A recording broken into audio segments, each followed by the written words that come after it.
Hello friends, welcome back to Digitalk. In this session, we are going to learn about the performance tuning of three important parameters of the Oracle database, processes, sessions, and transactions. So these are specifically related with the Oracle database. Okay, so that means whenever you are using the Oracle database with your WebLogic server as an database, okay, then you have to make sure to tune these three parameters, specifically in the case where you are going to increase the capacity of your data source. Okay, so that means whenever you are going to increase the maximum capacity of your data source, then you have to make sure all these three parameters are in consideration, and you have to validate if the values are proper or not in accordance with the value that you are going to increase for your data source. So these three important parameters, as I said, are the processes, sessions, and transactions. Okay, so I will explain you how to derive that value, but before that, let me explain you how we can identify the maximum number of concurrent sessions that can be created to the database. So it's a very simple, that is, the calculation is simple, straightforward. The total number of managed servers multiplied by the maximum capacity. And this will be your the total number of concurrent sessions that can be created from your WebLogic application server to the database. Okay, and this is true for each and every database, not specific to Oracle. Okay, so for example, if you have a four managed servers, okay, and then you have a maximum capacity for the data source defined as 100, then the total number of concurrent sessions to the database will be 4 into 100 equal to 400. Similarly, if you have five managed servers, then this capacity will be 500. That means you can, in this case, you can create the 400 concurrent session to the database from the WebLogic server. If it is a 500, that means you can create the 500 number of simultaneous or concurrent session to the database.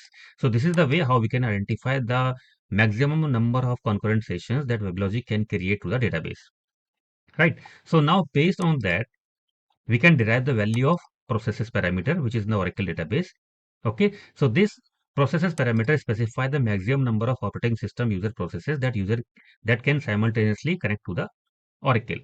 So what happens whenever we create any session to the database, it creates the corresponding OS level process as well in the database server. Okay, so now to derive the value of this processes parameter in the database, the formula is the active number of sessions plus background processes plus other operating system processes. Okay, so this active sessions means the total number of concurrent sessions that you are expecting to be created in your operating system, or you can say in your database. So this we have identified here.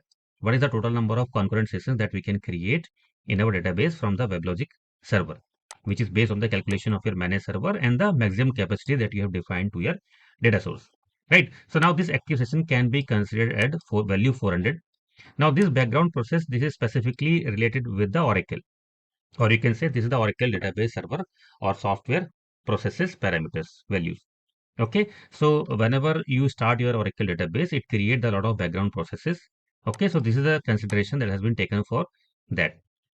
Okay, so to calculate this background processes, okay, the formula is almost 25% of the 400, and this is the 400 which we have taken as a concurrent sessions to the database.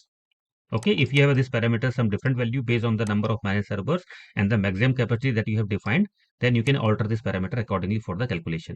Okay, and the 20% of 400 will come in your case, whatever the value that you will get for this particular parameter, right? And now for other operating system processes, we can take the 20% of this 100 value. Okay, so by this way, we can calculate the value for the processes parameter. Okay. Now, if you would like to check what is the current value of your processes at the database level, you can log into database and run the command show parameter processes. And anytime you would like to change the value of processes parameter, then you can run the command alter system set processes equal to whatever the value that you have received. Okay, in our case it is 520, so let me write it as a 520, and scope is equal to sp file. So this is a command to alter the processes parameter value, right? So this is the first thing what we have learned, how to determine the concurrent number of sessions to your database from the application server. Second, how to derive the processes parameter value based on the concurrent session that we have derived, right? The next in the session.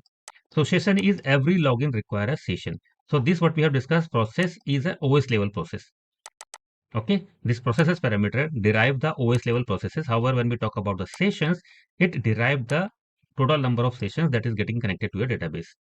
Now in Oracle database, you have two different kind of models. One is the dedicated and second is the shared model. That is a bit advanced level of the concept that I am not going to cover in this session. That is not really required here. Okay, so for session, what you can consider is that every login to a database is required a session. So that means it specifies the maximum number of sessions that can be created in the system. Now, how to calculate this sessions value is again a very straightforward. If you are on the Oracle 10G version of the database, then you can calculate the value as 1.1 multiply by the processes value that you have received here, okay, plus 5. This is the standard calculation that you can consider for the sessions parameter when you are on the 10G version of your database. If your database version is 11G and more than that, okay, then you can consider this one, 1.5 into processes plus 22. Okay, now here you can see the calculation. If it is 10G, in my case, the value is coming at 577. And if it is 11G or maybe afterward of 11G, okay, then the value is 802. Okay, let me change it. Either you can, if you're changing it for 11G or 12C or later versions, then you can use this command to change the value. Okay, so this is the formula how you can derive the value, and this is the this is the command how you can check the value of the sessions parameter, and this is the way how you can change the value at the database level. Alter system set sessions equal to 802 scope equal to SP file. So you can change the value accordingly, whatever the value you have according to the data versions. So this is the formula to calculate the sessions. Right now, based on this sessions value, we can derive the total number of transactions, or you can say the transactions value. Okay, this transaction represent it specify the maximum number of concurrent transactions to the database. Okay, and this value we can calculate as 1.1 into sessions, and this 1.1 into sessions, this you can use for the 10G database. So let me remove this one. So if it is any version which is greater than 11G, then you can choose 1.5 into the value that you have received here, right? This is, I mean, word 203 in my case. So this is the way how you can calculate the transactions value, right? So the default values of sessions and transactions parameters are derived from the processes parameter. Now you can see that we have derived the sessions and transactions value based on the processes parameter, right? Because the sessions value we have derived based on the processes parameter, and the transactions value we have derived based on the sessions parameter, right? Whatever the sessions value that you have received here, right? So if we change the value of processes, we should evaluate whether to adjust the value of those derived parameter. That means even if you are going to change the value of the processes parameter, you have to make sure to change the sessions and transactions parameter value as well according to the formula that we have seen, right? So this is the way how we can calculate the total number of concurrent sessions to the database from your application server. Then how you can derive the processes value, okay, and then how we can derive the sessions, and then how we can derive the transactions parameter values for the database.